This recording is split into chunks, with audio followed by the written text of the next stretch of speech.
Bueno,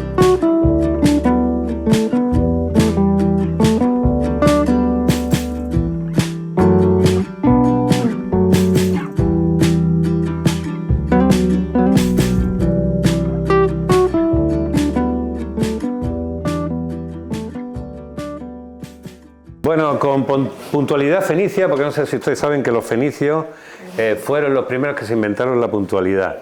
Eso, como no hay manera de demostrarlo. Bueno. Vamos. Que pueda aparecer mañana algo y que diga que sí, ¿eh? No, Seguro. Estamos dando ideas. Claro. Bueno, buenas tardes, bienvenidas, bienvenidos. Muchísimas gracias por venir a esta, para mí, importante sesión del tercer piso. El tercer piso, que es, obviamente, un espacio, la tercera planta de la librería Proteo, donde están ustedes ahora, y también es el nombre del proyecto cultural que me fue encargado organizar para la librería, en el orden a crear, digamos, una pequeña comunidad y una línea cultural donde se diesen cabida a la mayor parte de aspectos posibles relacionados con la cultura del libro y la lectura. Como decía aquella canción famosa del programa de Biblioteca Nacional, que los que tengan unos años recordarán, había una canción que decía: todo está en los libros. Y efectivamente, todo está en los libros, y por eso podemos hablar de lo que nos dé la gana, hacer lo que nos dé la gana. Un día traer músicos, otros actores, otro día películas. Hoy vamos a poner filminas, que estos, los que tengan también una edad, saben lo que eran las filminas. Hoy no, hoy se llama PowerPoint, pero antes eran filminas. Y vamos sobre todo a presentar hoy un libro y a charlar sobre el contenido del libro con su autora, con una de sus autoras. El otro ha decidido hoy colocarse allí al fondo. Estamos hablando de la guía de los espacios visibles e invisibles de la Málaga fenicia. Guide to the Visible, en fin, eso. Que además de visible e invisible es bilingüe, por lo menos en algunas partes, porque ya que Málaga es una ciudad abierta al mundo y vienen de todos los planetas a visitarnos, pues que se enteren muy bien de lo que decimos. Está editado por el Área de Cultura del Ayuntamiento de Málaga y sus autores son José Antonio Argueta, que está allí en el fondo, y Leticia Salvago. Leticia Salvago, arqueóloga, productora, investigadora, autora, responsable también con sus guiones de algunos de los documentales de la productora MLK, que no sé cómo se pronuncia, ahora nos lo dirá, porque probablemente ese será el acrónimo, el nombre en el que se basa la idea de que nos llamemos Málaga. De todo esto vamos a hablar ahora, porque parece ser que eso tiene un origen fenicio. Con esa productora MLK, decíamos, han hecho muchos documentales, han terminado siendo candidatos a los Goya, siguen trabajando sobre la memoria histórica y, sobre todo, con la idea de la importancia de algunos personajes y algunos espacios con importancia arqueológica. Málaga, lo saben ustedes mejor que yo, porque aunque no les conozca, ya Leticia me ha dicho: ese es catedrático, este sabe de arqueología, etc. O sea que aquí hay algunos de ustedes infiltrados que si yo digo alguna sandez, ustedes me lo van a perdonar. Mi nombre es Héctor Márquez, soy periodista, conocí a Leticia haciendo mis labores de periodismo, y le estaba preguntando si ella estaba en los primeros tiempos que me acuerdo que me tocó hacerle entrevistas y reportajes para el diario El País. ¿Esto se está moviendo? Sí, ¿no? ¿Sí? ¿No? Para el diario El País, a María Eugenia Huguet, cuando dirigía las excavaciones de Cerro del Villar. También le estaba comentando que en los últimos años de vida, mi madre, cuando se jubiló, decidió ser una arqueóloga aficionada y juntarse a los grupos que montaba Rafael Muñoz Gambero, también de investigación. Manuel Muñoz Gambero. Juan Manuel Muñoz Gambero, menos mal que estáis aquí. Yo como investigador sería una catástrofe, no pondría un dato en condiciones. Siéntense ustedes por donde quieran, aquí hay sitio delante. Bueno, lo primero, antes que nada, vamos a hablar de esto. Málaga, que sabemos que era un territorio donde muchísimas civilizaciones han ido plantando su huella, algunas aparentemente autóctona, aunque todo el mundo, toda ocupación ha sido nómada en algún momento, supongo, ha venido de algún lugar, pero ya cuando nos retrotraemos, quizás los fenicios son quizás los más antiguos que tienen nombre, que se instalan en estos espacios. Eso es así, estamos hablando ahora mismo de una ciudad de ¿cuánto? Un asentamiento de unos 3.000 años, 2.000 y pico, 2.800, ¿cómo es la cosa? En Málaga, como lo que es Málaga, sí, menos tiempo, 2.700, 2.800 años hacen una ciudad. Pero antes de Málaga está el Cerro del Villar, como has dicho, y allí hacen un asentamiento muy anterior. De hecho, al lado del Cerro del Villar hay un sitio que se llama La Rebanadilla, que es la segunda pista del aeropuerto, y cuando le fueron a hacer salieron unos restos que tenían una antigüedad del siglo IX a.C., o sea, estábamos hablando casi 3.000 años.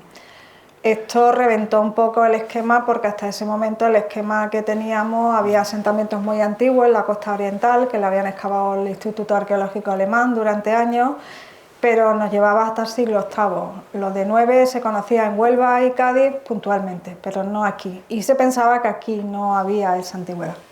Entonces, a raíz de eso y de todas las demás intervenciones que se han ido haciendo en el casco urbano y han ido apareciendo restos fenicios, aparte de lo que es la propia datación que se le da de esa antigüedad por la muralla que aparece en el restaurado de la Universidad de Málaga, hemos encontrado hipogeos más posteriores del siglo VIII que están en el parking de la Alcazaba. Tú me vas a perdonar, todo el mundo aquí supongo que hay muchos que saben lo que es un hipogeo, pero lo mismo hay alguien ignorante como yo que no lo sabe. Hipogeo es una tumba magnífica, o sea, una tumba muy grande, como los panteones que hay en San Miguel, de gente que era pudiente, pues en aquella época se llama hipogeo porque es un sistema de enterramiento que también lo hay en el mundo egipcio y que los fenicios lo cogen y lo utilizan, que sea a base de sillares, que hace toda una tumba cerrada donde está el enterramiento con el ajuar y demás.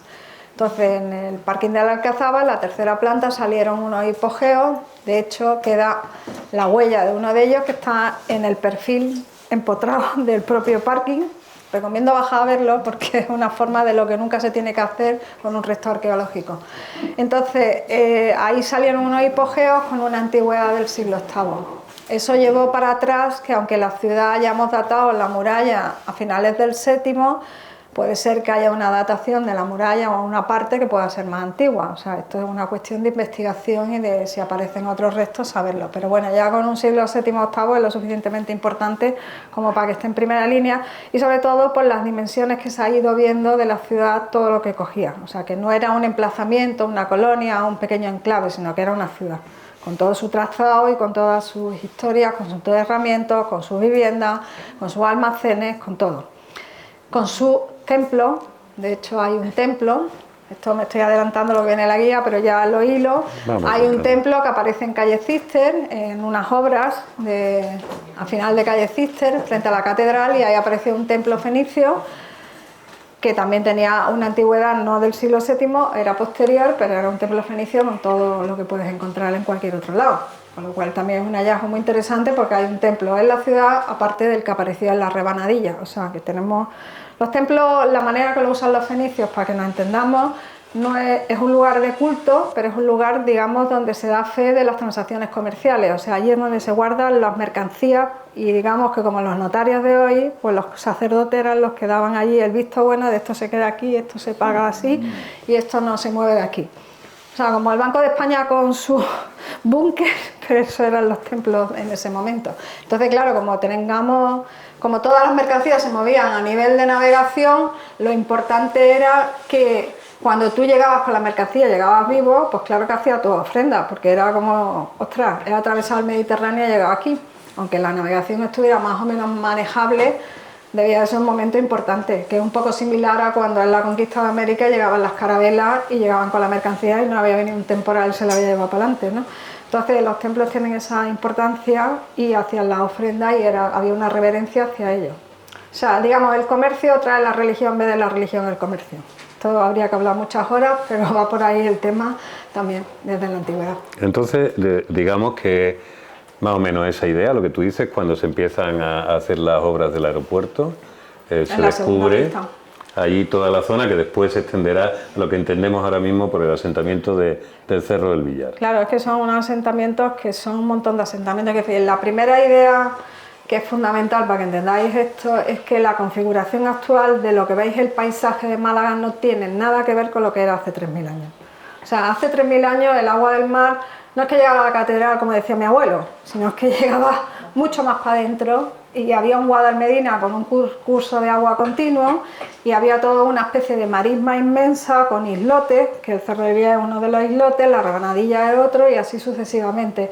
El brazo del Guadalhorce iba más pegado a Churriana y entonces todo eso generaba ahí un sistema de un delta, pues como lo que es Alejandría, pero en versión más pequeñito, que es lo mismo que pasa también en Doñana, que está desecado, ¿no? Entonces lo que ha habido ha sido un proceso de desecación y de erosión que ha ido colmatando y ha ido generando tierra por los aportes del río. Entonces tú ahora estás en tierra, en Guadalmar, viviendo en un adosado, lo que antes era en el agua del mar. Entonces, claro, imaginarnos esto, imaginarnos el monte Gibralfaro, que el agua llegaba hasta ahí, que el agua entraba por todo, se llama Cortina del Muelle, pero entraba mucho más, que lo que es San Agustín y donde está el Museo Picasso era otro promontorio donde también estaba asentado, eran pequeñas colinitas y ellos llegaban con los barquitos y atracaban ahí. O sea, era una ciudad configurada respecto a lo que era la línea del río y la línea del mar. Ahí, en ese recodo, bien es verdad que también tiene una configuración Málaga, la bahía maravillosa, porque es el mejor puerto que hay en toda la parte de aquí, para resguardarte, para poder hacer una ciudad y tener navegación y tener los barcos resguardados. Entonces, o sea, el principio, para entenderme, imaginamos que vienen de Tiro, no sé si Tiro existe ya entonces como centro, como ciudad, vienen de Tiro haciendo su navegaciones, rutas comerciales, y encuentran un sitio que es un espacio fantástico, y dicen, aquí vamos a poner huevos, oye mira que nos vamos a quedar un ratico y vamos construyendo una ciudad, el concepto ese que tú estás diciendo de ciudad. Hombre, claro, ellos buscaban materias primas y también hacían manufactura, quiero decir, materias primas, es que había un clima que era más similar ahora mismo.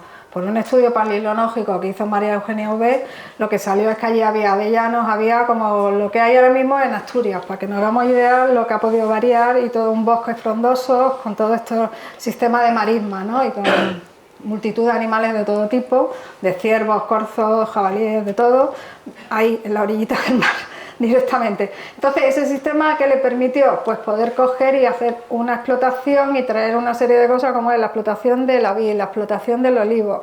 ¿Por qué? Porque eran unos terrenos muy ricos y estaban con una climatología muy dulce. Entonces es lo mismo que pasa ahora, o sea, solo que además tenían una explotación, pero es que además había metalurgia, que era otra cosa que buscaban. Entonces Málaga tiene mucha metalurgia.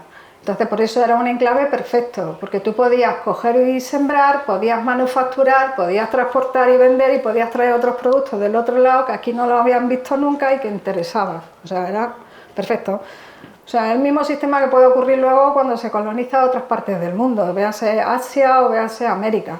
Solo que esta gente, la idea que ahora se está viendo también, se pensaba que la navegación empieza con ellos, pero ahora mismo la navegación se está llevando mucho más para atrás y probablemente ellos ya, pues igual que Colón fue y tenía unas cartas de navegación, esta gente ya sabía que habían venido otros y había unas cartas, que no es que estuviera difundido y lo conociera todo el mundo, pero sí que había una cierta gente que lo manejaba, entonces por eso se van a la otra punta del Mediterráneo, quiero decir, porque Tiro está en la parte más...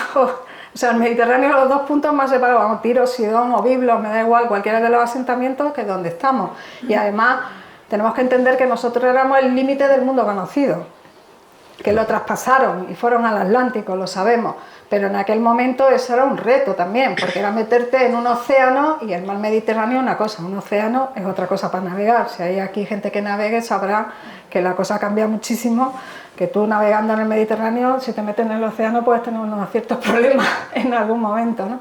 Entonces, en realidad ellos son los continuadores de quizás de otra gente que ya estaba en el Mediterráneo y que todavía a nivel de arqueológico hay una cierta dificultad en saber qué pasó, porque sabemos que pasó algo en el 1500 a.C., en 1400 hubo ahí un meneo en el Mediterráneo grandísimo que generó una diáspora de gente y una serie de historias, pero no se sabe a ciencia cierta el por qué, pero sí que esa gente se movieron fundamentalmente navegando. De hecho, ahí no viene en este libro, pero viene a la cosa. ¿No?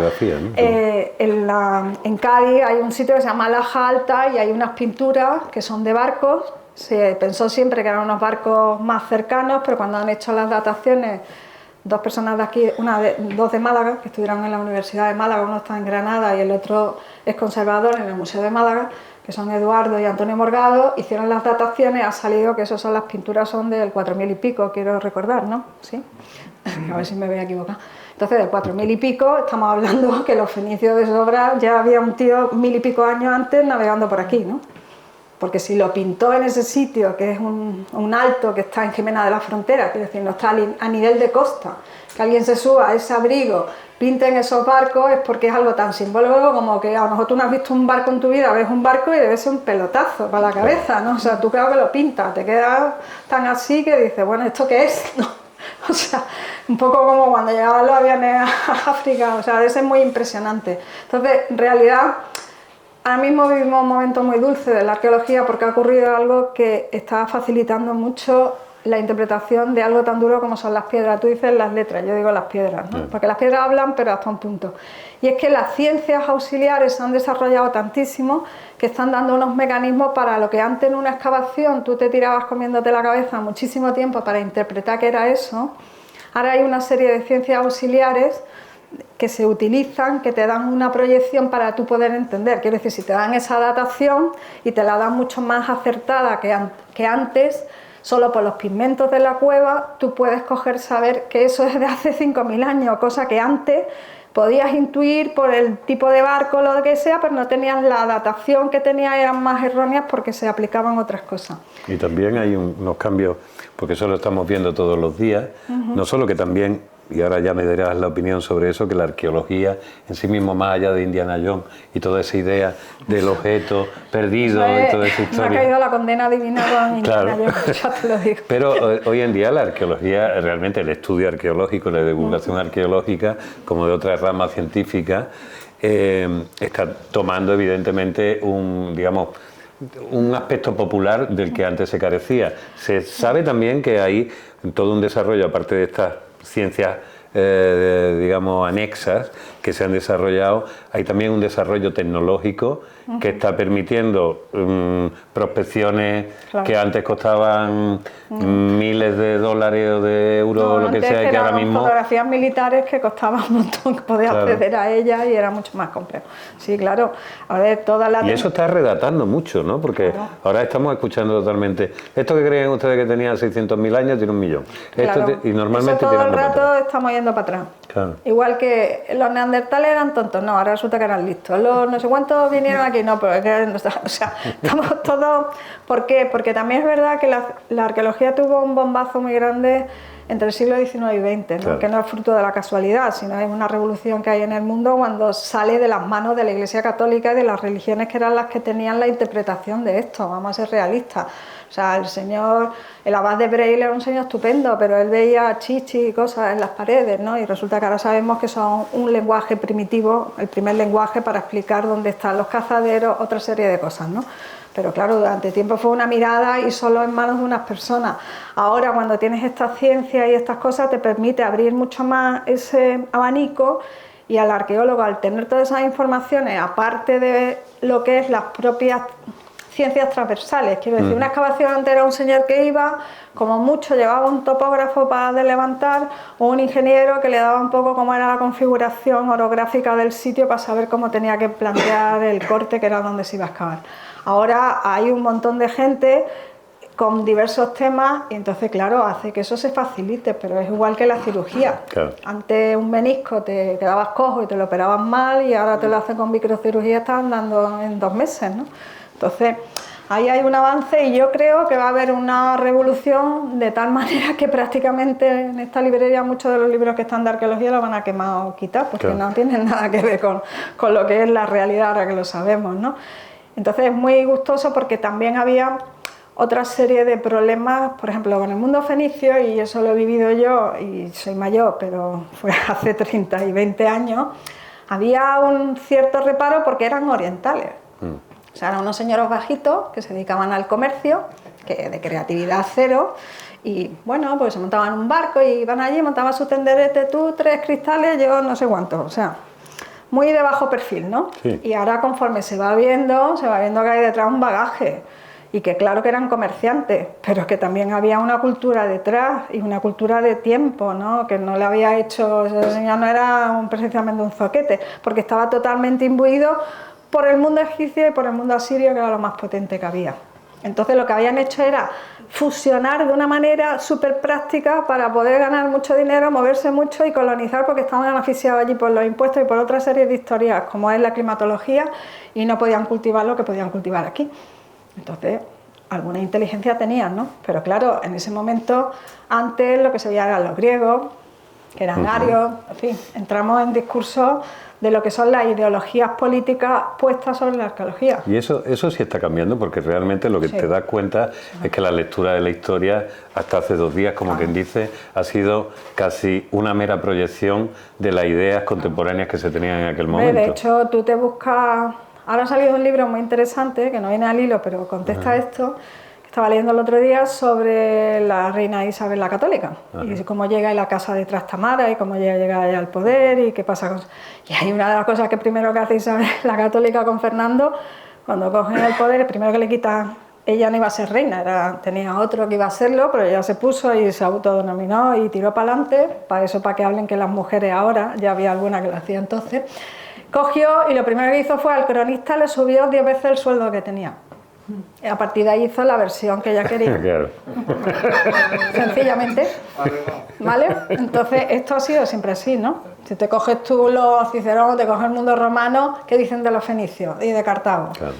Barbaridades, ¿por qué? Porque les pisaron los callos, le ganaron una guerra y no se la habían hecho. Tuvieron que aprender a navegar los romanos rápidamente y ponerse las pilas porque dijeron, uy, aquí hay unos que vienen de ahí, de África, que era lo mismo de siempre y que me están aquí pisando los callos, ¿no? Tengo que moverme, ¿no?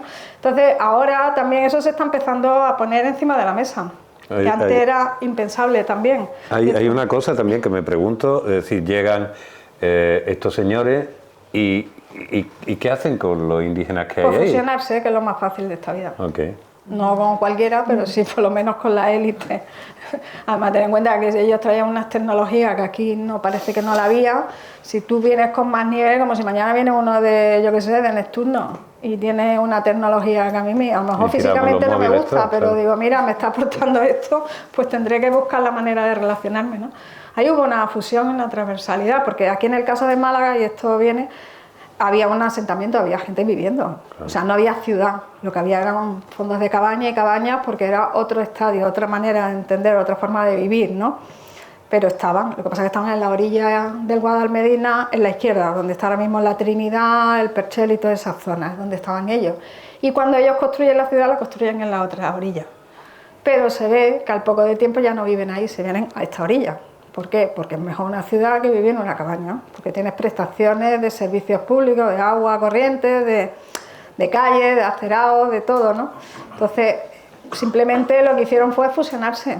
¿Hasta dónde empieza un tío fenicio un siglo después o es todavía indígena? No sé decírtelo, me encantaría, pero no he encontrado nada para saberlo. Porque tampoco hay ningún asentamiento, digamos, de esos periodos, digamos, de transición, que son los más complicados. No, es que tú ves ahí que eso hay una fluidez, o sea, lo que te va dando son unos materiales cerámicos que te cuentan mucho de los gustos del momento, pero no te cuenta si el tío era fenicio o era indígena. Sí te cuenta, hombre, hay un caso, la tumba que está en el Museo de la Aduana, la tumba de lo que llaman el soldado griego, que no sabemos si era un soldado griego o un travesti que se vistió de soldado y se enterró así, porque vete a saber, dadas las circunstancias hoy en día, pero sí, o le molaba ser un hoplita y no podía hacerlo y dijo, pues me entierro como un hoplita, ¿no?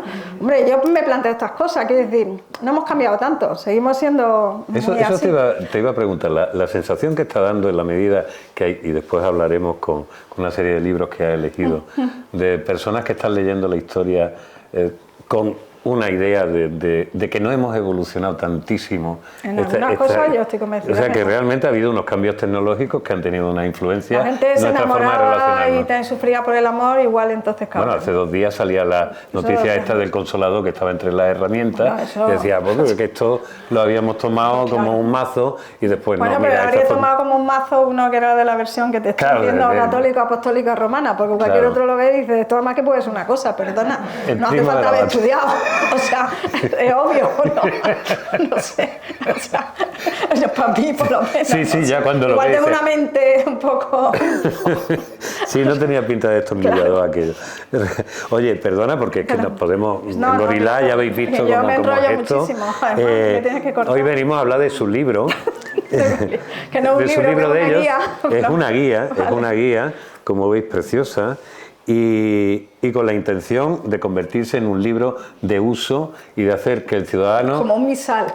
Eso es. Yo me lo llevo por la calle. Exacto. Y además es muy interesante el título, que ya indica un principio de la arqueología. Lo importante no es solo lo que se ve, sino aquello que se intuye, porque incluso lo mismo está, pero está ahí debajo, pero no puede salir, ¿no? Sí, porque una de las cosas es que tampoco podemos pretender, quiero decir, en este mundo que vivimos europeo, donde ha habido civilizaciones una tras otra, tú tienes restos arqueológicos, aquí empieza a bajar, empieza 19, 20, 18, 17, 16, así vamos en secuencia.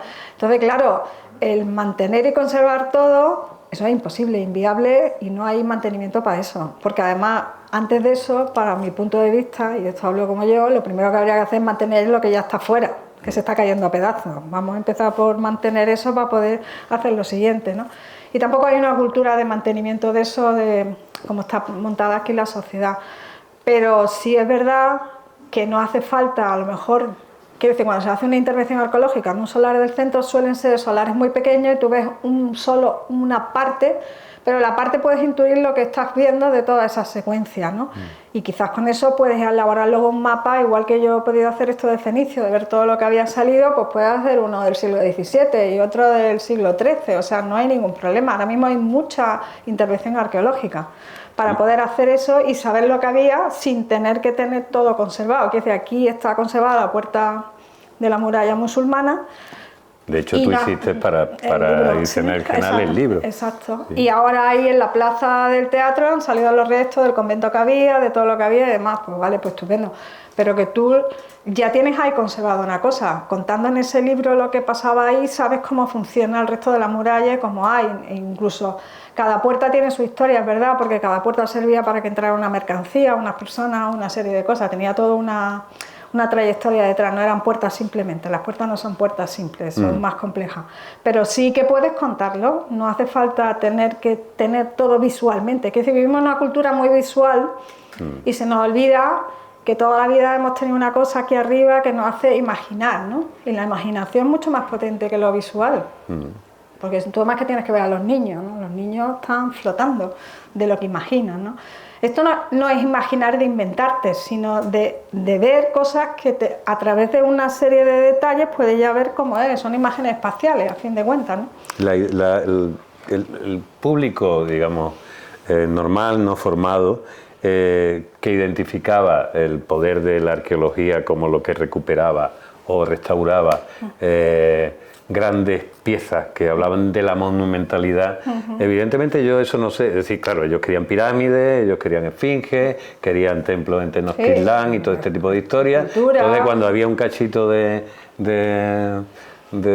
cerámica así malamente decía, esto no vale un duro y tal. Sí, sin embargo, ahí es donde está la información. Exactamente. Tú ya, claro, tú ya eres, digamos, has pasado por todos los procesos. Quiero irme a la Leticia que de pronto dice, voy a estudiar esto. ¿Tú estabas, fuiste desde el principio? Lo mío era, yo soy muy curiosa. Ajá. No me creo lo que me dicen, tengo que verlo. Entonces, muchas cosas que me contaban no me encajaban. No sé cómo explicarte. Quiero decir, yo estaba en el colegio y me contaban porque los visigodos llegaron aquí, estos son los primeros católicos. Era como, uff, esto no me suena, no me encaja. Unos tíos que se mueven tantísimos kilómetros y todo por una religión, no me lo creía. Quiero decir, probablemente la religión también tenía su punto, pero había otras cosas, ¿no? Entonces, ahí de siempre indagaba y sobre todo hay un detalle, yo voy muy pequeña porque mis padres, ignoro el porqué, hicieron un viaje muy grande por Francia e Italia y fui a Pompeya con 6 años. Hola. Sí, fue un lujo. Y yo, esto va a sonar un poquito así, yo de todo lo que recuerdo de Pompeya, lo que me dejó impactado era lo que a cualquier niño hubiera dado miedo, que era la habitación. Había una habitación muy grande donde te metían y estaban todos los cuerpos carbonizados tal como la habían encontrado, los tenían allí apilados.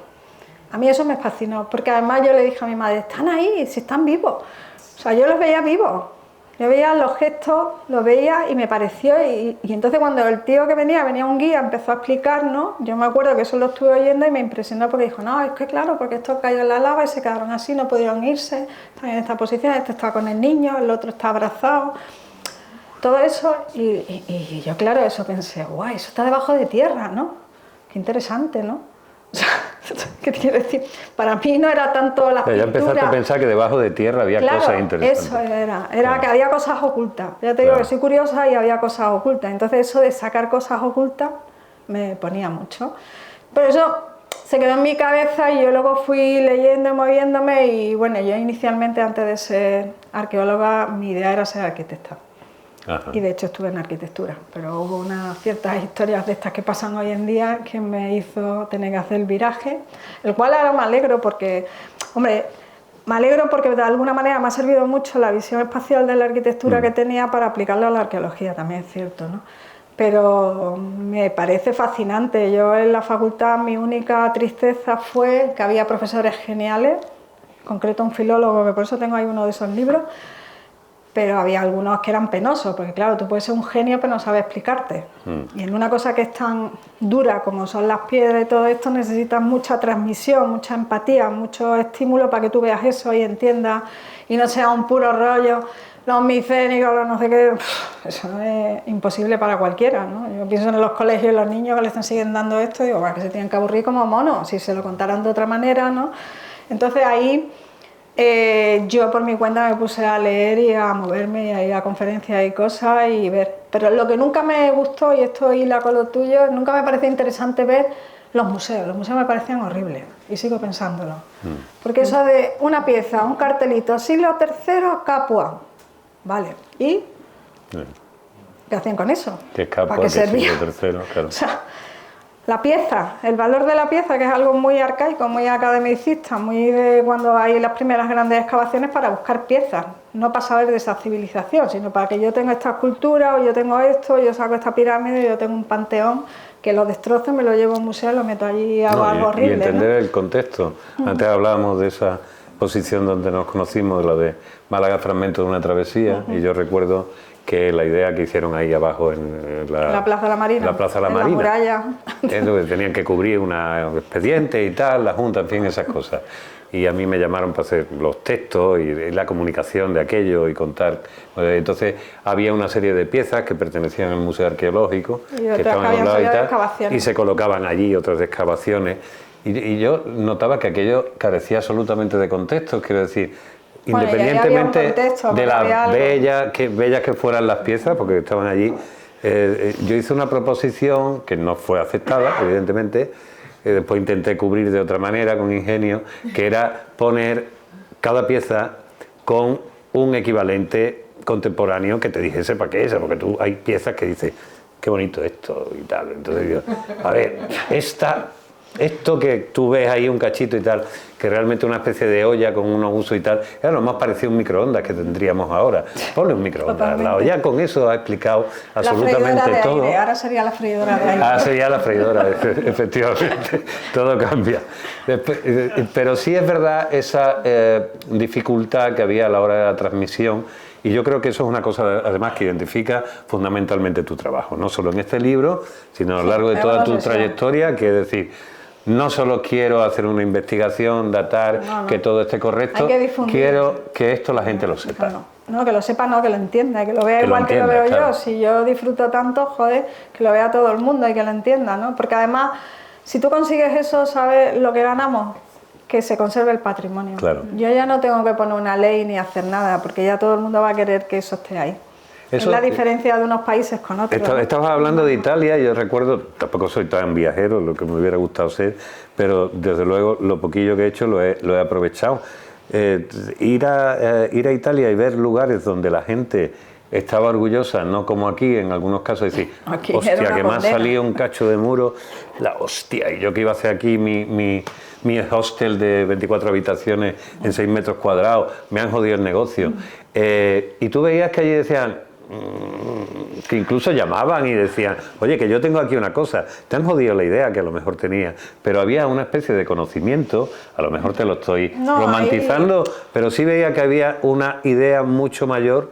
Me acuerdo de pasear por Palermo y la gente venirte y decir, mire usted lo que tengo aquí, aquí un cachito, y tú decías, hostia, lo que hay es una identificación con el pasado. Claro. Y eso es lo que te hace que tú en el presente seas algo y sientas que además tienes un valor sobre otras personas sin apabullar, quiere decir, sin decir, yo soy nazi, tú eres ario y tú no lo eres. No, es simplemente, oiga, tengo en mi sangre, he vivido todas las civilizaciones, o sea, tengo un pasado, no es que tenga la edad que tengo, es que vivo 10.000 años, llevo 10.000 años en mis venas, ¿no? ¿Cómo va a ser lo mismo que alguien que no la ha tenido? Eso es imposible, o sea, tú llevas ahí en el ADN, llevas esa información directamente. Entonces, claro, eso, el identificarte y el sentirte como ellos, yo no digo que todo el mundo se vaya a hacer fenicio ahora en Málaga, pero bueno, sería una idea buena porque... Nos han llamado fenicio siempre, como una especie de insulto, realmente. Sí, porque entonces era un insulto, hacer lo que te digo, estaba visto como algo de, este tío se dedica al trapicheo y parece que está ahí en el Llano de la Trinidad vendiendo chocolate, ¿no? Pues vale,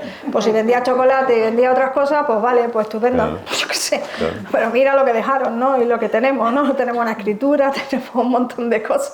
Fueron prácticos, hicieron una escritura para entenderse y poder negociar, que era muy complejo porque las escrituras que había lo que había no era fácil para ponerte tú ahí con la tablilla y toda la historia. Escritura, ya que dice, MLK, Málaga, ¿eso qué? ¿Cómo sale? ¿Cómo hemos llegado a esa especie de consenso? Bueno, ¿y de dónde aparece el MLK? Porque aparecen en textos donde habla que de las ciudades, cuando hacen las descripciones, que son textos posteriores, pero está cogido de la ciudad de Malaca, y luego porque los romanos llamaban esto Malaca, y están todos, la ley Flavia que hay nuestra pone territorio tal, y sabemos que es así. Lo de que se conserve el nombre fenicio es lo que te dice mucho, que pasa aquí en Cádiz, en determinados sitios, de el peso tan potente que tenía. Entonces, en el caso de aquí tenemos a alguien que sabe mucho, porque las monedas se acuñaban, digo Bartolomé, que está allí, puede hablar mejor que yo, las monedas se acuñaban en el mundo romano todavía en fenicio. O sea, ¿cómo sería de potente la historia que había del sustrato para que vengan unos romanos aquí y digan, vale, porque sigan con las monedas que hablen fenicio? Y había una comunidad de sirias, que son a fin de cuentas fenicias, donde hay un montón de inscripciones, donde cuenta que se dedican a todo el tema de la salsa de garum y todo esto, que tiene una trayectoria. Y bueno, para bien o para mal, nosotros seguimos viviendo del pescado, digo yo, ¿no? Todos los chiringuitos de la playa son de pescado. Claro. Ahora vendrá la hamburguesa de Kobe y todo lo que tú quieras, pero aquí el asunto iba de pescado. Entonces tiene la caldo de pinta roja. De alguna manera eso es en la secuela y es lo que intentaba contar ahí de esa historia, ¿no? De esa gente que estuvo aquí, que además tuvieron 8 siglos. O sea, que es que no son... Que 8 siglos tuvieron luego el mundo árabe, pero que ellos tuvieron, o sea, que hemos más que los cristianos, desde luego. Claro, si los cristianos llevamos aquí 3 días y son todas colonizaciones del norte, aquí nadie de los que estamos vienen de León, del otro lado, ¿no? De hecho sigue viniendo gente fuera, pero eso era una... o sea, el idioma tenía mucha validez porque debía ser, no debía decir como el inglés hoy en día, que es lo que se usa en el mundo, pero sí que debió, a nivel de comercial, debió de funcionar en ese aspecto. Porque era el más fácil de usar, ¿no? ¿Te parece que alguien vea algo? Sí, que alguien vea algo, porque hemos traído aquí la filmina y nosotros nos engolfamos con el charloteo. Yo que tengo carrete. A ver, tú has hecho una selección de imágenes de este libro que van a servir para explicar, que no van a hacer el spoiler absoluto. Y bueno, esta es la portada, como ustedes saben. Yo voy a aprovechar este momento, el intersticio... ¿cómo se llama? Comercial, como buen fenicio, están los libros allí a un precio maravilloso y ella les va a firmar gratis después cada ejemplar. No. Eso no lo dice ella, porque es educada, pero yo que soy un gañán. En colegio de pago. En colegio de pago yo también, pero no se me pegó. Vale. Bueno, vamos a ver. A ver. Estorito, estás quedando como la tana. Y se ha quedado colgado. Aquí lo tenemos. Vale. Bien. Bueno. Aquí, si veis este mapita de aquí abajo, lo que antes comentaba, ahí es ese monte Gibralfaro y toda como el agua del mar lo rodeaba y cómo era eso el Guadalmedina, la anchura que tenía y cómo funcionaba, quiero decir. Ahora que van a embovedar ese río y todo esto y está tan seco y tiene una presa, en su momento era un curso de agua fluido todo el año y tenía esa amplitud. Entonces aquí estaba la ciudad configurada en lo que es la falda del Gibralfaro, lógicamente, y enfrente estaba lo que era el asentamiento de cuando llegaron aquí la gente que vivía en sus cabañitas, estaban allí y tienen sus tumbas también y todos sus temas están en la parte de calle Mármoles y todo lo que es la zona del Llano de la Trinidad y la plaza de, ¿cómo se llama? La plaza del Llano de la Trinidad, exacto, ahí va. Utilizas también textos que son sacados, hay una traducción de Alfonso Canales que vi que también me gustó mucho, este de Salvador Rueda. Sí. Bueno, aquí tenemos, tú lo planteas como un viaje, como una guía, una serie de rutas por donde pasear. Claro. Esto, cogí este texto de Manuel Rodríguez Berlanga porque es un personaje malagueño que el pobre sufrió muchísimo porque quería eso, salvar el patrimonio, contarlo y hacerlo, y cuando hacen la demolición de toda la muralla de Málaga, él estaba convencido que esa era la muralla fenicia. No andábamos descaminados, porque estaba cerca. Quiero decir, esa no, ese tramo lo que estábamos viendo era una muralla de romana con reparaciones y posterior, ¿no? Pero sí es verdad que la muralla estaba allí cerca. Entonces él se pasó la vida investigando y hablaba del puerto de Tirio porque se refería, y efectivamente en el restaurado cuando salió un espolón de las Montes que hace a modo de muelle de atraque donde puede ser el puerto de Málaga y probablemente sería el puerto fenicio. O sea que este hombre se adelantó y tuvo la visión cuando nadie era capaz de decir de eso. Él hizo un libro que vendió solo uno. Sí, sobre temas de Málaga, sí. En principio, luego vendió más, ¿no? Pero él estaba muy... Y eso que se movía entre los Heredia, porque era familia, su mujer y todo esto, pero tuvo muy poco... Y estudió en Alemania, pero no. Plantea una serie de mapitas, ¿no? Que claro, sí, para... Su señalética sencillita para que podamos saber dónde estamos y hacer los recorridos. Claro. Este en concreto arranca de Gibralfaro, ¿no? Efectivamente, arranca de Gibralfaro y ahí lo que vemos todo eso ese es el núcleo de la ciudad fenicia. Todo lo que son esos números del 1 al 10, eso es el enclave, la laderita del Monte Gibralfaro, esa parte que cae donde se puede asentar con esos pequeños promontorios que hay, es donde está el asentamiento primitivo de la ciudad y la primera ciudad fenicia. Claro, por lo demás son terrenos comidos al mar y son mucho más posteriores, o sea, esa era la parte que estaba.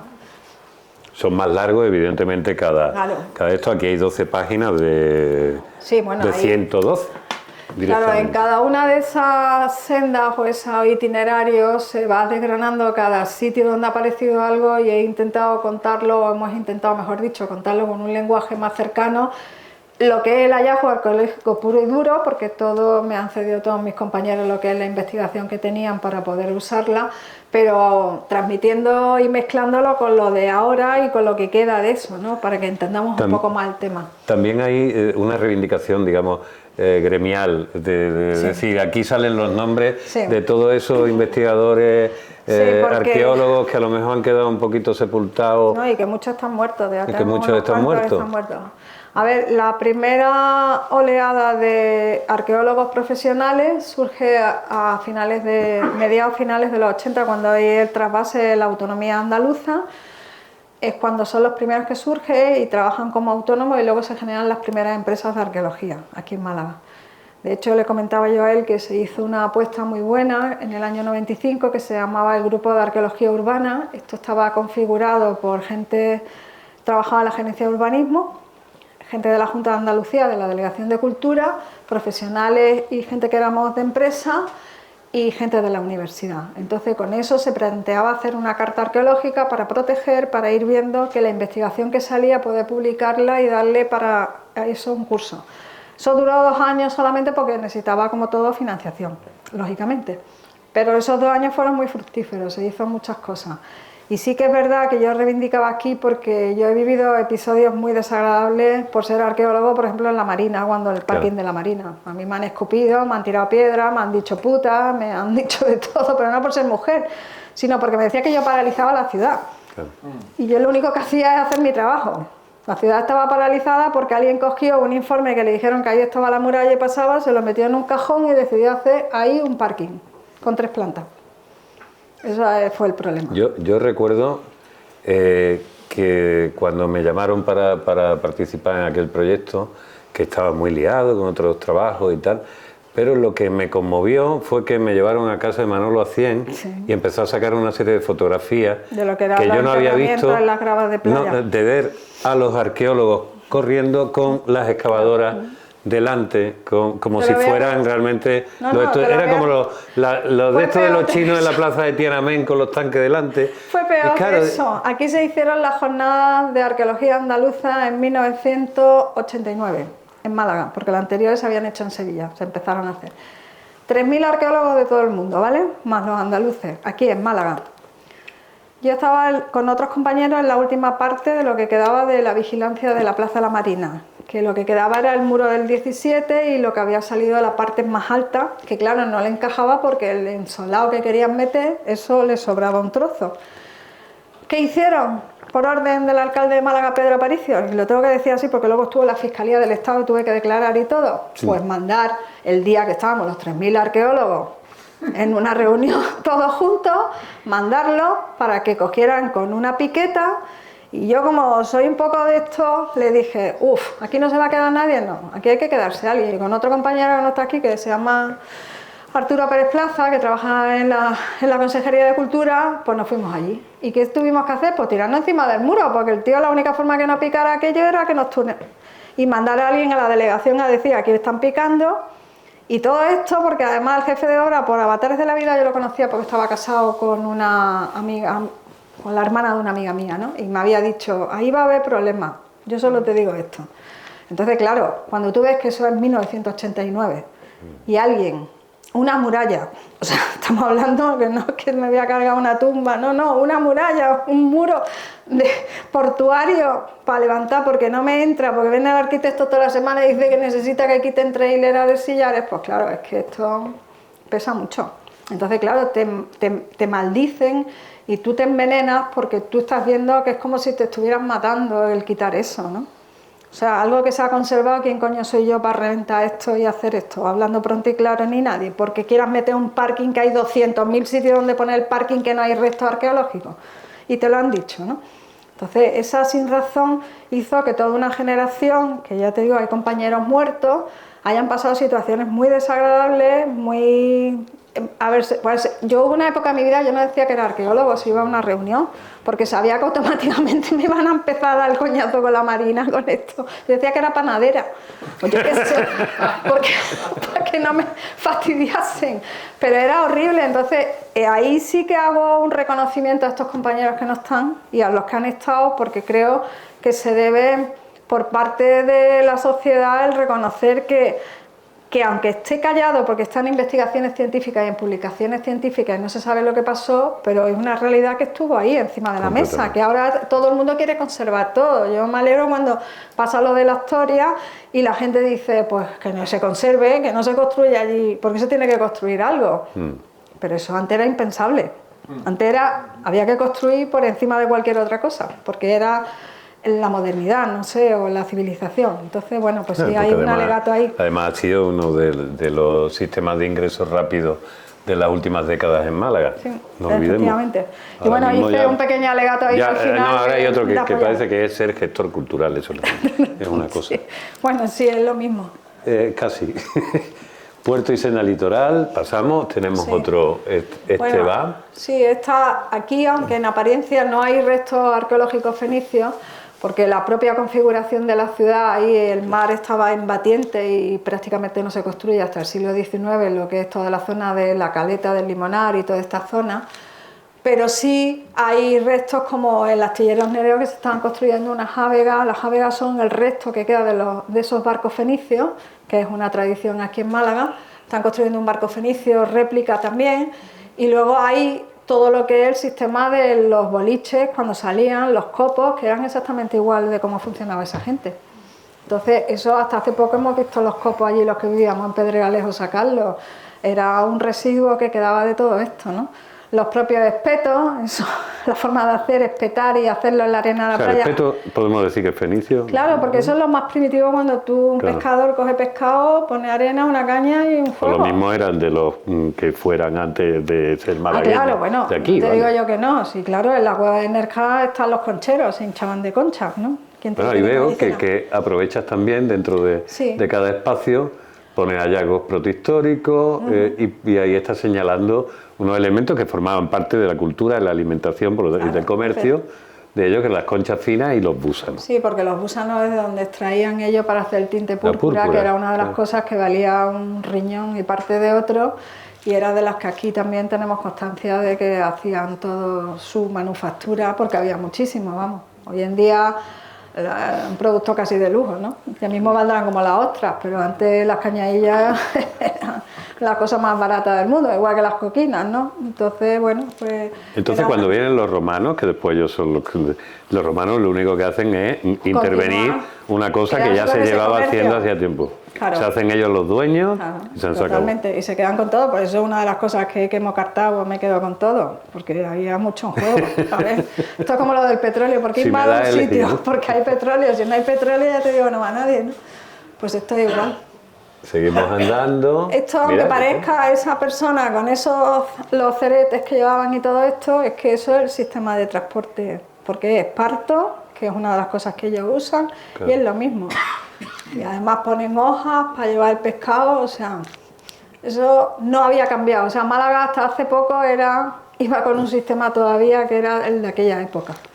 La salmuera, los boquerones en vinagre, ya dices tú, sí. Que también es de... Claro, porque los ponían, no, el vinagre como tal, el vino lo tenían también. Claro. Bueno, de hecho, el vino que bebían era casi vinagre porque estaba agriado, porque era un problema de cómo eso se evoluciona mucho. Sí. Claro. Pasa como el aceite, ¿no? El aceite antes estaba mucho más malo que hoy en día, porque no se fermentaba, ¿no? Entonces, ellos todo esto se sigue manteniendo. Come, entonces... O sea, Málaga debía oler una peste importante. Eso es lo que yo siempre he pensado, con el volumen de piletas de salazón y de garum, que eso es pescado que se está fermentando con sal al sol y tal, yo creo que el olor desde Melilla.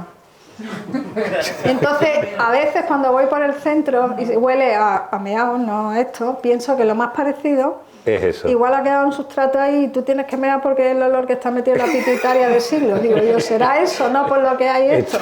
Estamos haciendo un regreso al futuro. No, digo por darle una interpretación, porque no toda la ciudad va a Cádiz y no huele a eso. Y mira que también tiene pileta y cosas, ¿no? Sí, esta es la traducción que hizo Alfonso Canales de la obra marítima. Claro, que es donde cuenta... Claro, aunque pone Menaca ahí, también es que hay una historia, Mainake, Menaca, porque quizás sean interpretaciones del griego y del fenicio de una misma cosa, pero no lo sabemos también. Pero sí que será eso. Seguimos andando. Aquí ya vamos a lo que es la senda oeste. En la senda oeste pues se van marcando una serie de hitos hasta llegar a lo que es el Cerro del Villar y luego la Rebanadilla, que como veis así el río ahora mismo está ahí, pero esto eran islotes y era toda una marisma. En San Julián también hay restos, en Churriana, en el aeropuerto no solamente en la Rebanadilla, el aeropuerto desde que se construyó desde el principio han salido tumbas, de hecho os recomiendo porque la gente desconoce, está el museo que tienen, que está detrás de la cerveza San Miguel, hay un pequeño museo que es de la aviación, pero ahí están integrados unos restos romanos que salieron cuando hicieron la T4, que hice yo la interpretación, no es por venderlo, pero están allí. Entonces, aunque sean romanos, han salido muchas cosas fenicias, hay muchos antecedentes de temas fenicios y de temas romanos, porque aquí de toda aquella zona, que luego se ha cultivado caña de azúcar y ha habido otras cosas, es un sitio súper bueno al lado de un río para tener cultivos. Entonces eran grandes villas romanas que se dedicaban a la explotación del aceite y de otras cosas, y piletas de salazón. Y la idea, por ejemplo, que siempre que viene una civilización, por ejemplo, llegan los cristianos y colocan sobre la mezquita el sagrario. Me da la sensación que estas otras reutilizaban con mucha más naturalidad, no era simplemente poner la zarpa encima. Sí, lo que pasa es que entre un santuario fenicio y, digamos, un templo romano hay unas ciertas variantes. Aquí no ha aparecido restos romanos a nivel de templo, sí ha aparecido el santuario fenicio. Y vuelvo a lo de antes. Debía haber un sustrato tan potente que aunque vinieran los romanos, aquí seguía la gente teniendo su vocación a sus dioses, sus santuarios, sus usos, sus rituales. No se puso encima, pienso yo.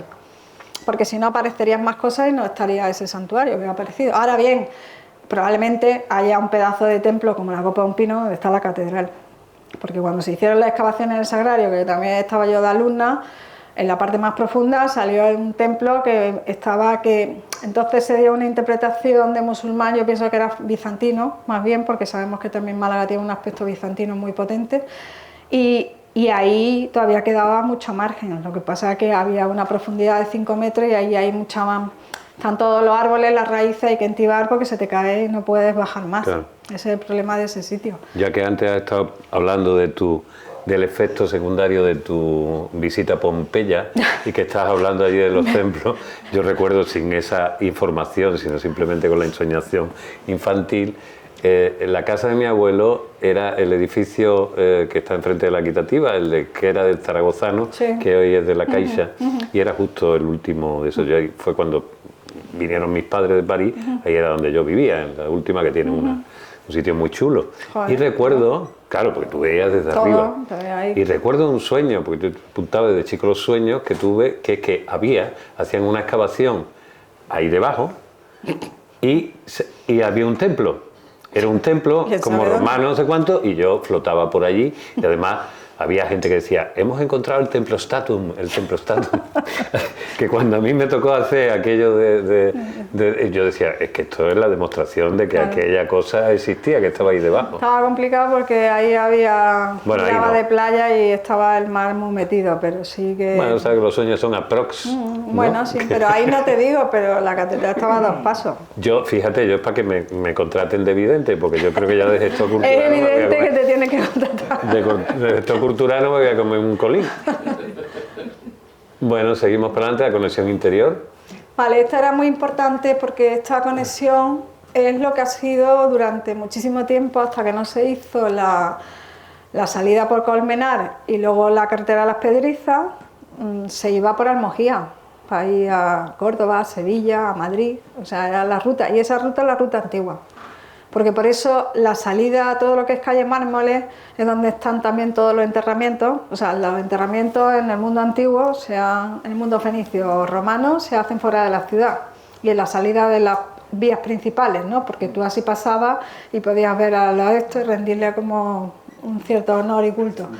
En esa salida han aparecido un montón de tumbas fenicias. En la altura de lo que había el cine, ¿cómo se llama el cine este que hace esquina con Amegual de la Mota? Que no me acuerdo, Azul, el Coliseum, bueno, o el Palacio del Cine, estaban los dos muy cerca. Ahí en eso, ahí han salido enterramientos que son del mundo fenicio y además muy curiosos porque el sistema de los templos fenicios tiene un altar en forma de piel de toro, ¿vale? Y nosotros somos la piel de toro en la antigüedad. Esto viene de más atrás, ya como me enrolle con eso, me echáis. Entonces, eso aparece en una tumba, pero encima de la tumba, que eso es una singularidad, porque normalmente están los templos, pero ellos para hacer los rituales lo pusieron encima, en tierra y adobe, pero hicieron su pequeña piel de toro y lo pusieron allí y aparecieron las ofrendas y todo lo que había. Entonces, bueno, te está hablando de que hay una raigambre con eso.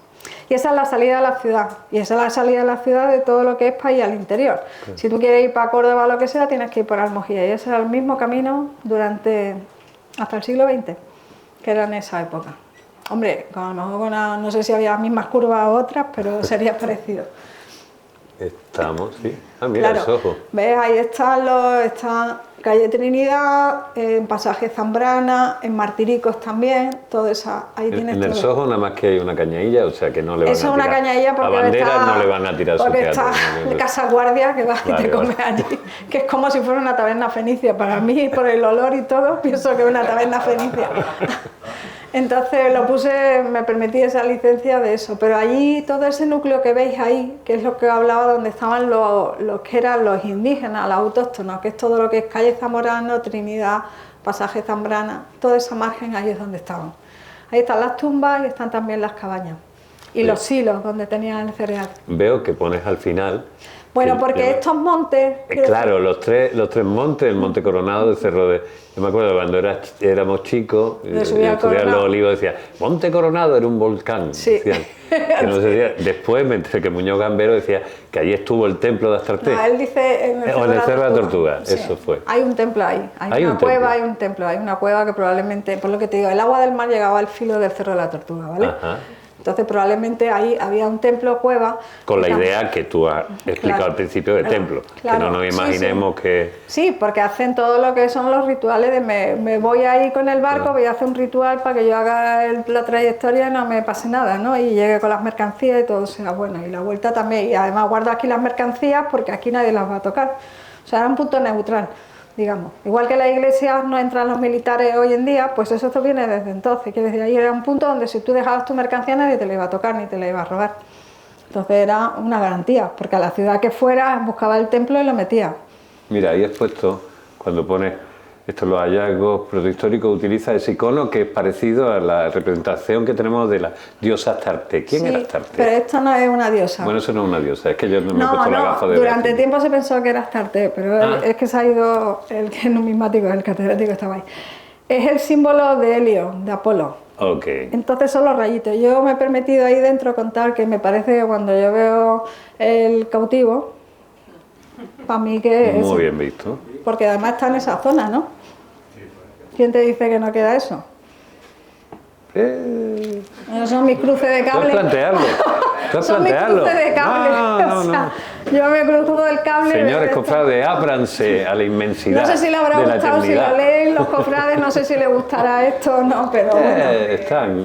Yo creo que se está aprendiendo, ¿no? Bueno, ahora ya podremos abrir de aquí a nada. Bueno, y aquí terminamos. Dentro está toda la información y luego viene un plano grande doblado en la última, que esto es lo que pandaba por la ciudad, que se llama, que está... Esto es para ir con la cara de... Sí.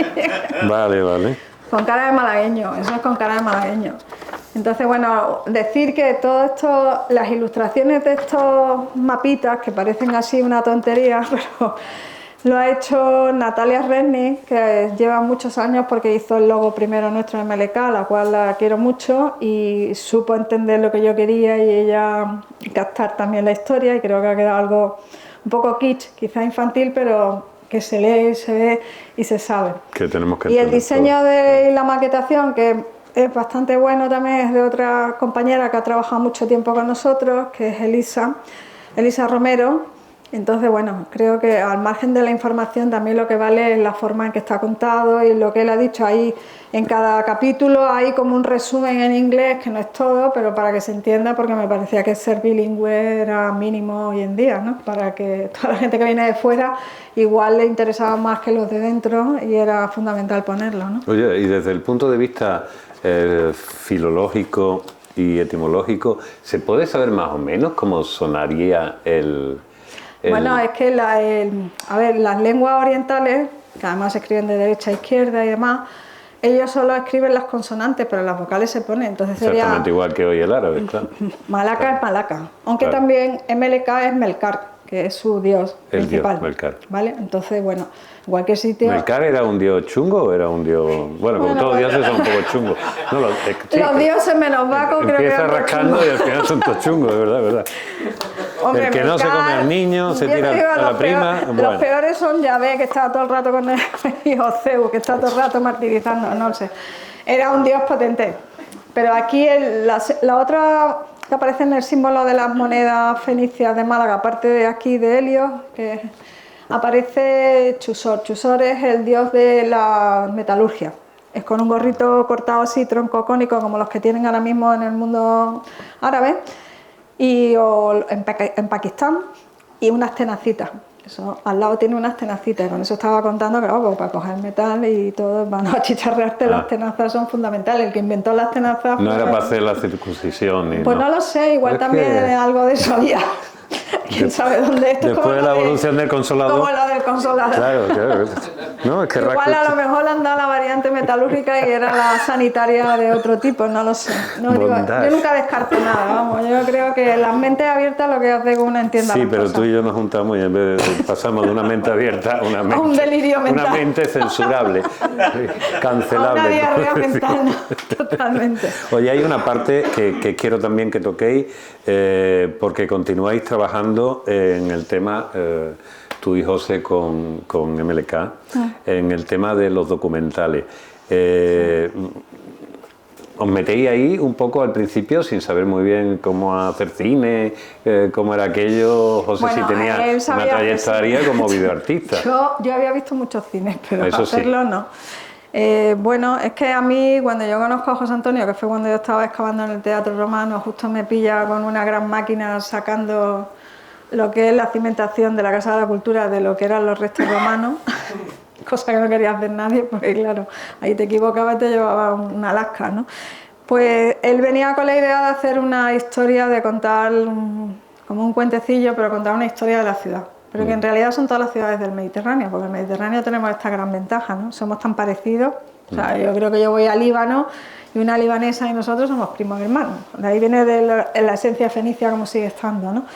Entonces, mi obsesión en ese momento es que me había dado cuenta, tenía una crisis de arqueología. Aparte de haber sufrido toda esa desnostada, ¿no? De ver que tú te empeñas en algo y la gente como, ¡ah, estás parando la ciudad y tal! Me di cuenta de que no tenía sentido excavar más, lo que tenía sentido es difundir más. Entonces yo, que había visto muchos cines, era muy de imagen, dije, joder, estamos en el siglo de la imagen, o sea, hay que hacerlo con imágenes. Claro. Esto es la manera que puedes quitarle el peso a la piedra, ¿no? Entonces esa fue la simbiosis que nos inventamos esta empresa, que la gente cuando nos presentábamos y decíamos lo que hacíamos le parecía la marcianada más grande del mundo. Claro. Porque yo decía que somos gestión del patrimonio y se creía que llevaba fondos de inversión, ¿no? En vez de otra cosa. Pero ¿cómo que arqueología y audiovisual? ¿Y eso qué tiene que ver? Esa era la frase, no voy a decir de qué personas la han dicho porque eran gente que al día de hoy lo pienso y digo, madre mía.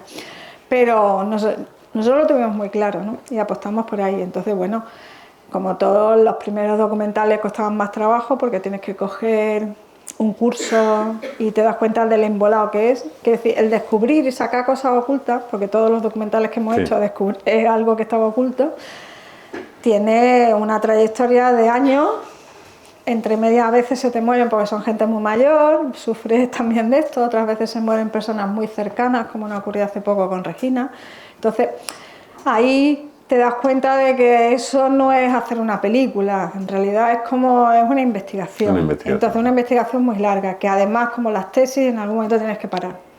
Y que normalmente cuando paras y ya has hecho el documental, te aparece uno y dice, pero si yo tenía esa foto, ¿no te lo he dicho? Claro. Especialmente mi tío. Y tú dices, Dios mío, yo buscándola y no la encontraba, ¿no?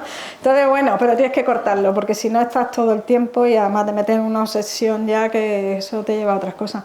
Y sí, hemos hecho muchos documentales y de hecho ahora mismo estamos haciendo uno, después de los fenicios, la segunda obsesión mía arqueológica del mundo tartésico, porque está en el mismo punto que estaba el fenicio hace 30 años, ¿no? Y entonces estamos haciendo uno de Tarteso ahora mismo, pero no tipo National Geographic, sino contando lo que es Tarteso. Vale. Digo, porque todo el mundo me viene con el National Geographic. Eso de ir andando, que te están vendiendo los drones. Me he encontrado aquí esto, mira, aquí está, pero si es que estaba aquí, ¿cómo no lo veis todo el mundo? Parecéis tontos, ¿no? Esos documentales fantásticos, dice, a ver, esto es un documental sobre una investigación, tú me estás vendiendo el dron, la tecnología, el aparato que está muy bien, esa tecnología es fenomenal, pero tienes que tener también lo otro. Y bueno, pues estamos haciendo eso y acabamos de terminar uno que os lo emplazo, sé que ahora no voy a hablar de este libro, voy a hablar del otro. El lunes, que no es mañana es sábado. Dentro de 3 días, venga. Dentro de la programación del Festival de Cine hacemos una lectura dramatizada en el Echegaray, que es gratuita, que se llama Días Blancos, Noches Rojas, y está basado en el último documental que hemos hecho, que se llama Caleta Pala, y va sobre desde cuando Franco da el golpe de Estado hasta la toma de los italianos, la visión a través de periodistas, escritores y gente que había aquí extranjera, cómo viven ellos, que luego escriben libros. Entonces es una visión no diferente, porque la guerra es la guerra, pero sí es mucho más interesante porque lo que cuenta es que por encima de la ideología, ellos lo que cuentan, están los sentimientos.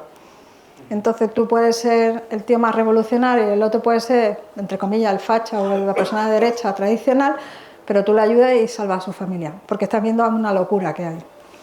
Entonces yo creo que de esto hace falta dosis grandísimas, porque tenemos una empachera de lo contrario que hace que nos abramos el melón ese que me encanta a mí abrir de lo que está oculto, que se llama guerra civil. Entonces yo creo, sin ánimo, que lo que hemos hecho es algo que, por lo menos hasta ahora, las personas que lo han visto de todos los palos, a todo el mundo lo ha convencido, y yo creo que es una satisfacción muy grande. que es algo parecido a lo del libro de Fenicio. Cuando yo lo hice pensé, mis compañeros me van a fusilar, porque claro, esto que yo ponga al cautivo como si fuera el lío y cosas así, dentro del mundo de la investigación es una cosa que no suele ocurrir, pero no, mira, al final le gustó y estaba aquí el catedrático y no, creo que no, porque no me siento yo que me hayan quitado la piel, pero igual la tengo por ahí colgada y no me he enterado. Espérate, entonces, que todavía queda. Bueno, os invito, si queréis, ir a las 7 de la tarde en el Echegaray, y cuando pongamos el documental, pues creo que a Málaga también le va a venir muy bien, porque es un episodio importante, que se habla mucho de Guernica, pero aquí ha habido un Guernica antes que en Guernica, y sería conveniente que nos reconciliáramos con él por muchos motivos. Mira, vamos a acabar antes de si alguien quiere hacer alguna pregunta, lo que sea, y también. Mucho. ¿Qué día en el Echegaray? El lunes a las 7 de la tarde, a las 7, ¿no? A las 7, sí. Sí. Día blanco, noche roja. Sí. Mira, esto es una sección que hacemos siempre con todos los invitados, que hacemos un poco lo que las librerías deben hacer, que es convertirse en prescriptores, en guías, y recomiéndame un libro y tal. Bueno, pues ahora le hemos dado la patata caliente a los invitados para que de alguna manera revelen a través de 5 libros, 5. Uno de ellos no lo hemos podido encontrar, pues está descatalogado, no había manera. Que era yo muy chica cuando eso. Era muy chica, pero lo va a nombrar, que de alguna manera están en su trayectoria profesional y en quién es. ¿Te parece que empecemos por este? Sí. Pongamos eso a una cita en esto. Salambó de Flaubert. A ver, yo esto me lo leí con 15 años, porque me gustó el nombre de Salambó, no tenía ni idea quién era Flaubert ni nada, así lo digo porque para qué me voy a tirar moco. Pero cuando lo leí me quedé impactada, o sea, me pareció es que yo sentía, olía, vivía. Lo curioso de este tema, que después este tío se versó y se fue a Cartago, a las excavaciones que había, para mamar de todo eso para escribir esto. Y luego desarrolló una parte. Estamos hablando que hace un montón de tiempo. Claro. Bueno, pues no se equivocó mucho de lo que hizo, porque todavía no estaba... Lo que luego ha aparecido corrobora mucho de lo que pone este libro. Esto que tú decías, el poder de la imaginación. Exactamente, ¿no? Ahí va. ¿El clan del oso cavernario? Sí. Bueno, esto se adelantó, la persona que lo hizo era una prehistoria de horas, se puso a escribir en novela histórica, todavía la novela histórica, entre comillas, como se le llama ahora, no tenía mucho tirón, y también sacó de su experiencia ideas que ella tenía en la cabeza que ahora se están viendo que son realidad. Entonces, ahí se hablaba del cruce de neandertales sapiens, nos parece súper normal, en aquel entonces la fusilaron... Ni te cuento, ¿no? Y ahora sabemos que esto era tan normal pues como todos los días, con lo cual las descripciones de cómo se lavan, cómo comen todo, es muy buena. O sea, aplicar de una manera un conocimiento de las excavaciones que había hecho a una cosa que la monta como un cuentecillo, pero te convence y te engancha. A mí me enganchó, me leí los 3, vamos, 2,2. La rama dorada. Bueno, Magia y religión, James George Fraser. Yo le llamo la Biblia. O sea, Nueva edición a partir de la versión original en 12 volúmenes. O sea, sí. Que antes eran 12 libritos es lo que que te tenías este que hombre comprar. hizo una cosa porque era investigador y profesor y bueno, se dedicó a esto y yo eso le llamo la Biblia. Quiere decir, si alguien quiere saber realmente qué es la religión, de cómo surge, hay que leerse esto y saber cómo antropológicamente el ser humano en su humanización tiene que buscar unos recursos para poder sobrevivir. Y antes de la filosofía está esto, luego viene la filosofía, pero primero está todos estos ritos mágicos y todas estas cosas. Luego ya cuando el coco está más desarrollado, como yo digo, viene la filosofía, que es el que está ahí.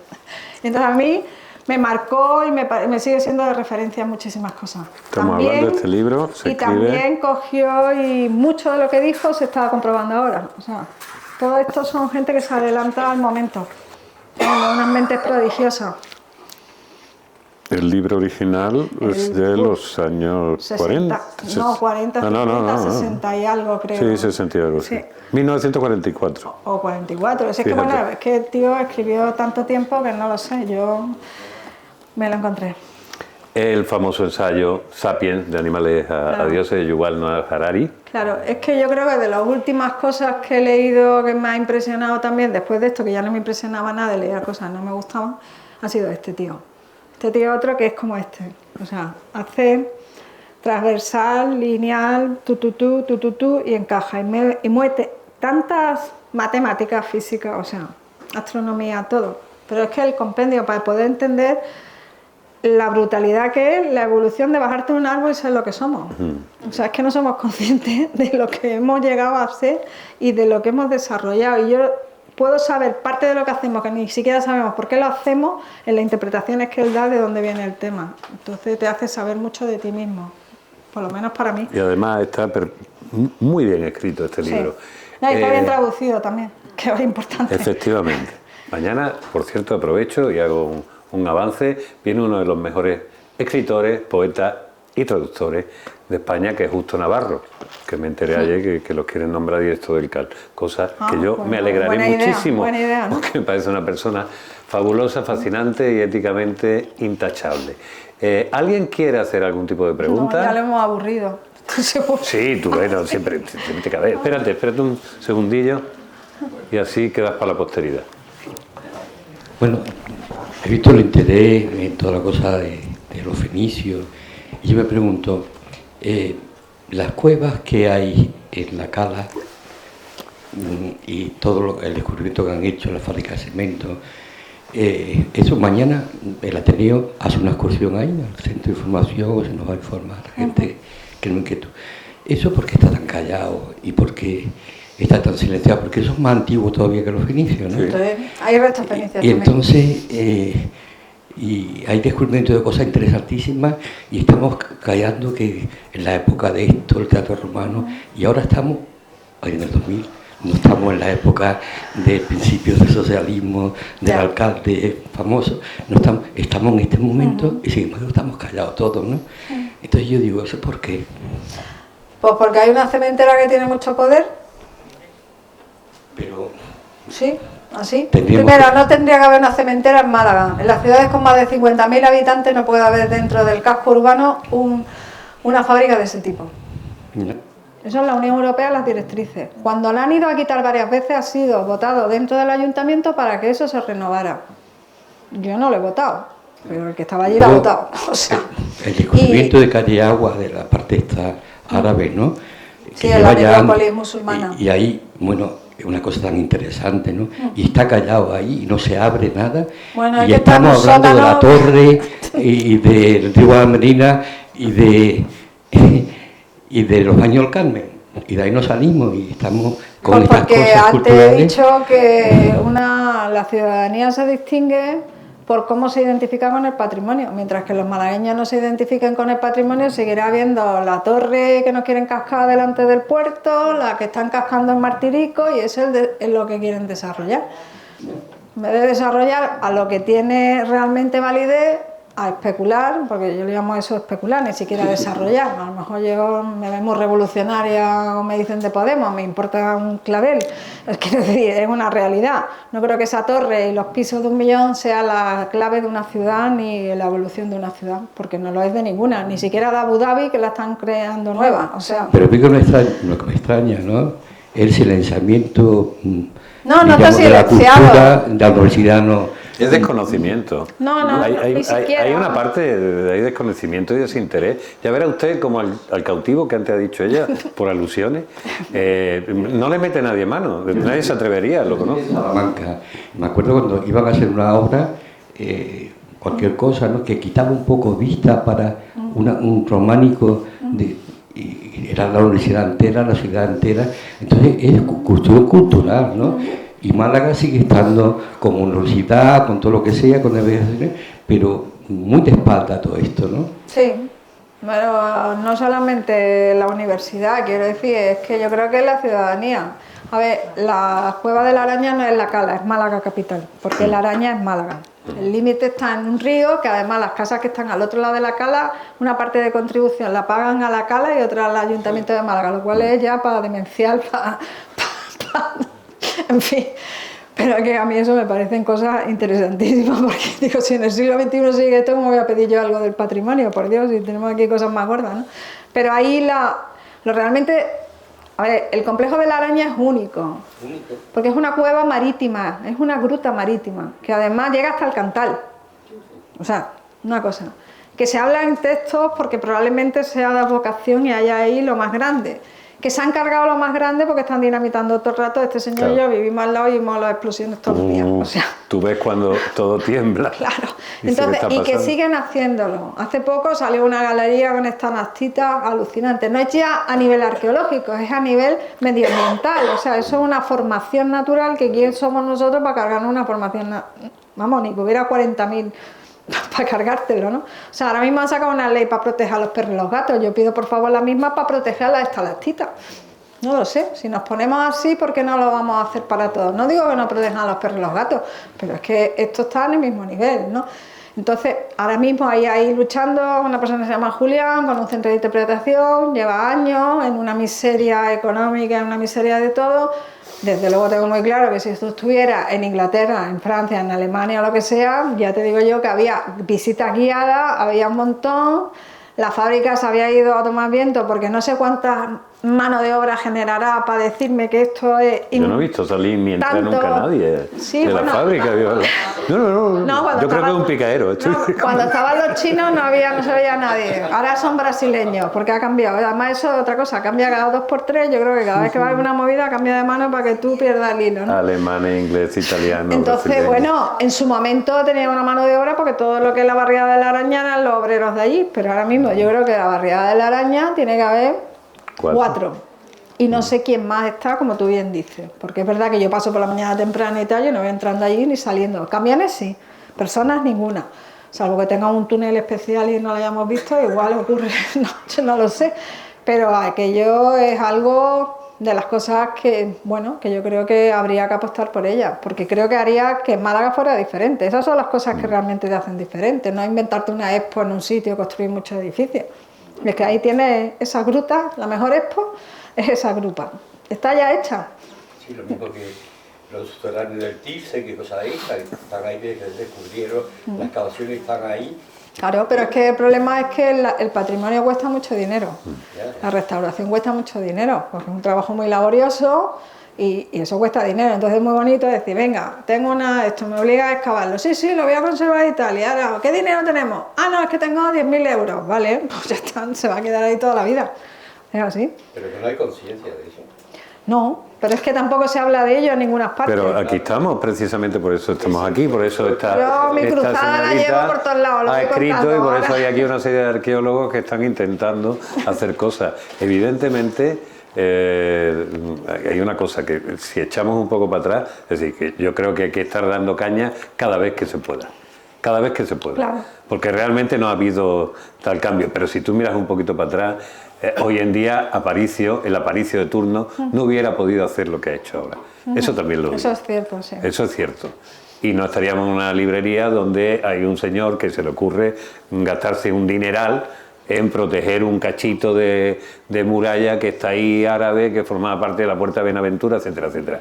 Eso no hubiera sucedido. Entonces, evidentemente hace falta más, sí, porque cuando comparas con otros países, otras ciudades, que con media piedra ya la están liando parda, aquí es verdad que no tenemos, ya digo, no tenemos Machu Picchu, ni falta que hace, tenemos unas cosas más antiguas que Machu Picchu.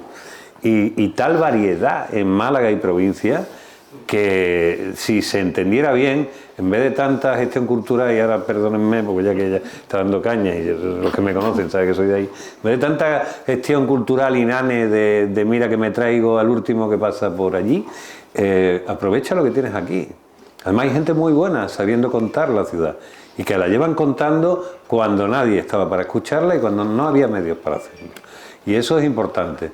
Por eso este libro, independientemente de lo que supone, porque está hecho para el alcance de todas las personas, esta parte que he podido ver de reconocimiento a toda la profesión y a toda la gente que antes que tú ha trabajado y continúa trabajando, me parece fundamental. Y eso me parece mucho más interesante que cualquier lectura política, porque la política que tenemos ahora, con perdón, es un mojón que a la altura de la sociedad que estamos viviendo. Pero bueno, tenemos lo que... Eso depende de nosotros. Juntémonos, hagámoslo y Y simplemente hay una cuestión que siempre sucede. Cuando aquí nadie se ha atrevido, independientemente de la ideología, a meterle mano al poder de las cofradías. Tanto es así que el Plan General de Ordenación Urbana se cambió en algunos espacios porque un día al año, en un minuto, un trono tenía que dar un giro mayor o menor. Eso por hablar de la importancia. Yo eso no lo critico. Lo único que digo es que ha existido gente capaz de asociarse en torno a algo que le han dado importancia y lo han puesto encima de la mesa. Y a ver qué alcalde o qué alcaldesa es bonita independientemente de lo que piensa para decirle no, que yo... No. Entonces, si existiera algo parecido a la organización, el asociacionismo y a tener en común esas cuantas ideas que son antes de que existan los partidos políticos, que dependen de cómo son los seres humanos y habitan el territorio y de dónde vienes tú, evidentemente no estaríamos hablando de esto. Se daría por supuesto, pero estamos todavía en un momento donde tenemos que continuar divulgando. Y añado, está bien quejarse, pero mientras estás haciendo cosas, eso también, que aquí somos de escupir para otro lado y al final te acaban cayendo los escupitajos. Bueno, no me enrollo más. Lo único que les voy a pedir es un fortísimo aplauso para Leticia.